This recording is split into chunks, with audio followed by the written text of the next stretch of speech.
बातों बातों में अंकुर भाई के भी बहुत बार नाम आया, आपने अंकुर वारिकू जी को ट्रेन करा है। जी। अच्छा, एक मैंने उनके वीडियो में देखा था, कहीं ना कहीं उन्होंने बोला, उनसे पूछा गया कि फिटनेस क्यों आप फिट बने, तो बोले उनके पास चॉइस ही नहीं था, कुछ तो हुआ था उनका, मुझे एग्जैक्टली पता यस, नहीं है कि कुछ यस। तो हेल्थ का इशू उनका हुआ था। 32 तक ही इज़ ए प्रॉपर हाँ। Delhi boy, foodie, hmm. He loves food, chole bhature. तो 32 तक he abused his body properly, left, right and centre सब खाया, मोटे हो गए। तो उनको 32 में कोई यहाँ हिप में इश्यू हुआ था, जिसकी वजह से वो उन्हें सर्जरी करानी पड़ी and he was bed ridden for I think so 2 months. Then he decided कि अब मुझे अपनी फिटनेस का चार्ज लेना है, ऐसे तो ज़िंदगी नहीं जी सकता मैं। अच्छा, right, okay. And then he at the age of 32 he transformed himself, अच्छे खासे सिक्स पैक्स बनाए। राइट, देन उसके बाद 10 साल वो वर्कआउट करते रहे, फिर धीरे धीरे स्लिप करते रहे, थोड़ा सा फैट अगेन गेन कर लिया, but at the age of 42 he joined Alpha Man. Then हमने उनके साथ 8 9 10 महीना 1 साल काम किया and he achieved his fittest ever shape at the age of 43। Fittest ever, पापा बन के 2 बच्चों के फिटेस्ट एवर शेप अचीव करी, मतलब कितनी लेजेंडरी थिंग है। यही ऐसी थिंकिंग ऐसी होनी चाहिए, जैसे जैसे हम ग्रो कर रहे हैं वैसे वैसे हमारी हेल्थ और अच्छी हो रही है। आई थिंक ये मेंटालिटी लोगों को मिल जाएगी, मुझे भी चाहिए, सबको, कि अब हम धीरे धीरे और हेल्थ, बेस्ट हेल्थ की तरफ जा रहे हैं, ना कि बेस्ट हेल्थ का टाइम चले गया। यस, तो ये बहुत ज़्यादा हेल्प ये करेगा। सबसे बड़ा मिथ है हम्म।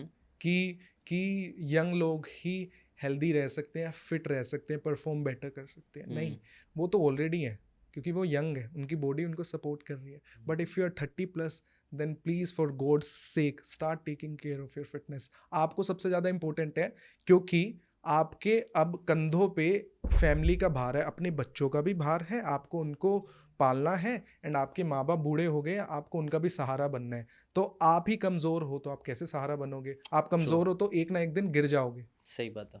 एंड उनकी हेल्प नहीं होगी। हम्म। So true.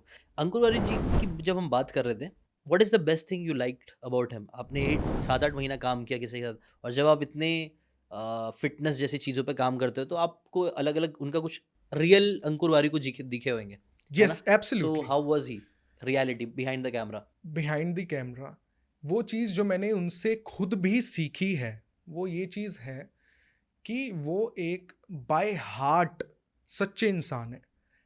बहुत ही कम ऐसे यूट्यूबर्स हैं, इन्फ्लुएंसर्स हैं, जो जैसे इंटरनेट पे दिखते हैं वो वैसे ही असली ज़िंदगी में प्योर सच्चे हैं। उनमें कोई द्वेष नहीं है, कोई वैर भाव नहीं है, वो किसी को कुछ टाइप का झूठ नहीं बोलते।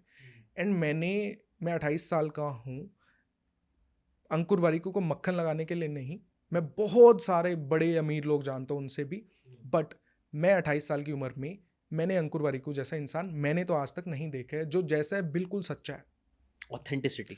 बिल्कुल authentic and stable from here. Hmm. Stable from here, मतलब कैसे स्टेबल फ्रॉम डिफाइन हेयर करोगे? मतलब कि हमें, मेरे एक्सपीरियंस में ना, we work with men age old age 60 years, 65 years, जिनके पास खुद के जेट्स हैं। आप जो गाड़ी इमेजिन करो उनके पास सब है, सब पावर है, राइट, बट स्टिल उनके अंदर यहाँ पे और यहाँ पे स्टेबिलिटी नहीं है, शांति नहीं है। उन्हें कुछ ना कुछ जिंदगी में अभी भी चाहिए। ये रह गया, ये गाड़ी रह गई, ये जेट रह गया, ये घर बनाना रह गया, ये बिल्डिंग बनानी रहेगी, ये पोस्ट रहेगी, मुझे एमपी बनना है, मुझे सीएम बनना है। कुछ ना कुछ तो जिंदगी में रहता ही है, और वो शांत नहीं है यहाँ से, सुकून नहीं है। सुकून नहीं है। एंड मैंने बहुत ही कम लोगों में देखा है, and Ankur Warikoo is one of the very few जिनके यहाँ पे सुकून है। Is he spiritual? I I don't know about spirituality, but I think so, yes. I मतलब थिंक मेडिटेशन ही सब करते हैं ना वो, यस, ही है डज ना? वो कई मेडिटेशन बार every day. Meditation is a very good way to हाँ, वो कनेक्ट। मेरे ख्याल 5 साल से विदाउट, मेरे ख्याल 4 साल से विदाउट एनी ब्रेक मेडिटेशन कर रहे हैं, not even a single day, 30 minutes every day करते हैं। उनके यूट्यूब पे वो खुद मेंशन करते हैं। भाई ये बहुत, मैंने खुद ना 21 डेज में चालू किया है मेडिटेशन, ये सारी चीज़ें इतना सिग्निफिकेंट है ना, दिमाग में शांति महसूस होती है ना। यस, मैं भी मतलब बहुत हड़बड़ हड़बड़ हड़बड़, ये भी करना है, ये रील्स भी करना है। मेडिटेशन करने के बाद है ना, आपका एक अलग ही कनेक्शन बनता है। आप चाहे यूनिवर्स बोलो, भगवान बोलो, अल्लाह बोलो, गॉड बोलो, साइंस बोलो, कुछ तो साइंस भी है ही, उसके पीछे साइंस भी है ही ऑब्वियसली। आपके ब्रेन में लिटरल चेंजेस आते हैं जब आप मेडिटेट करते हो, तो एक अलग ही लेवल पे आप पहुंच जाते हो, आप एक अलग ही शांति महसूस करते हो, एक अलग ही ठहराव महसूस करते हो। और मुझे लगता है ना, ऐसे जैसे तीन तीन चीज़ें हैं, एक आपका माइंड, आपका बॉडी और आपकी सोल। कई बार है ना, इनमें से कोई भी एक चीज़ भूखी रहेगी ना, तो आप बेस्ट परफॉर्म नहीं कर पाओगे। माइंड भूखा है मतलब आपके पास नॉलेज नहीं है, ज्ञान नहीं है, तो आपका दिमाग बराबर काम नहीं करेगा। आपकी बॉडी अगर भूखी है, भूखी इन द सेंस आप सही खाना नहीं दे रहे हो, सही फ्यूल नहीं दे रहे हो, तो वो अच्छे से परफॉर्म नहीं करेगी। और सुकून है ना, मुझे लगता है स्पिरिचुअलिटी से आता है। जब तक आपकी सोल सुकून में नहीं आएगी ना, आपके पास पैसा आ गया, आपकी बॉडी भी अच्छी है, फिर भी आप सुकून में नहीं रह पाओगे। और वो सुकून के लिए ना कई बार मेडिटेशन, प्रेयर, ऊपर वाले से कनेक्शन बनाना मुझे लगता है बहुत पावरफुल चीज़ है, और मैंने खुद नोटिस करा है। एब्सोल्युटली। आपने भी ऐसा कुछ देखा है? यस, बिल्कुल बिल्कुल नोटिस किया है। बट मैं ऐसा सोचता हूँ कि आजकल इतनी इन्फो आ गई है कि मेडिटेशन करना चाहिए, you need to be spiritual, इतनी पॉडकास्ट्स आती हैं, तो हम उस एक्सट्रीम पे भी चले जाते हैं, यार हम ऐसे क्यों नहीं है। बट आपको ये भी बिलीव करना पड़ेगा, ये भी एक बारी इसके साथ पीस बनाना पड़ेगा कि अगर आप 25, 30, 35 साल के लोंडे ही हो, तो आपको सारी जिंदगी का ज्ञान ना 30 साल में नहीं आने वाला है। तो इतना भी डोंट बीट योरसेल्फ कि स्पिरिचुअलिटी मतलब बस सिखाता यही है तो कि अपने बी अवेयर कि आप 30 साल के लोंडे हो तो वैसी ही हरकतें करोगे मोस्टली, बट इतना अवेयर हो जाओ कि मुझे इस राह पे भी धीरे धीरे चलना तो है ही, क्योंकि सच तो यही है, मोह माया सच तो नहीं है। बट अगर आप 30-35 में मोह माया में फंसे हो तो 30-35 में नहीं फंसोगे तो 75 में थोड़ी फंसोगे। आज फरारी नहीं खरीदोगे तो कब खरीदोगे, आज एब्स नहीं निकालोगे तो कब निकालोगे। So true, so तो नहीं, don't beat I yourself. Think spirituality for me at least का मतलब मेरे लिए ये तो नहीं है कि भाई मुझे कार नहीं चाहिए, मुझे पैसा नहीं चाहिए, मुझे तो लगता है स्पिरिचुअलिटी इज अबाउट क्लैरिटी कि मुझे ये चाहिए।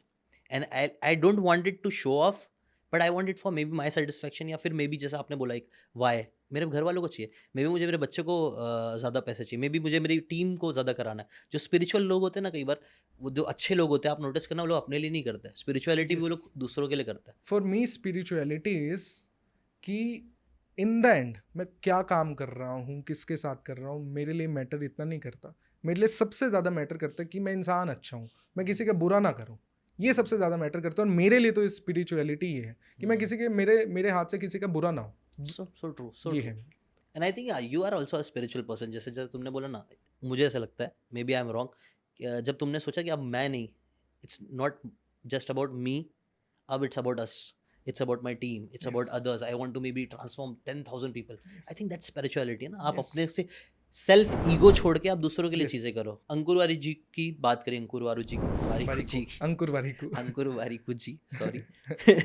उसके साथ साथ और भी कई सारे, जैसे आपने बताया, मैंने और भी बड़े बड़े मिलियनर्स से भी किया है, आपने बिलियनर्स की भी हेल्प करी है आपने, और ऐसे कुछ प्रोमिनेंट नेम है जिनकी आपने आरजे हेल्प करी। रौनक के साथ हमने काम किया, आरजे अरविंद रौनक, अरोड़ा की हमने बहुत अच्छी A2 ट्रांसफॉर्मेशन मोटिवेशन, की है। अरविंद भाई तो दोस्त हैं। अभिराज सिंह बहल जो अर्बन कंपनी के सीईओ फाउंडर है, उनकी अब वो भी हम हमारे साथ ट्रांसफॉर्म हो रहे हैं। ऐसे बहुत सारे फाउंडर्स एंड तो इन सब इन्फ्लुएंसर्स। के बारे में कुछ एक एक बात बताना चाहोगे जो आपको अच्छी लगी, मे बी, या बुरी लगी तो भी बता दो यार, कोई टेंशन नहीं।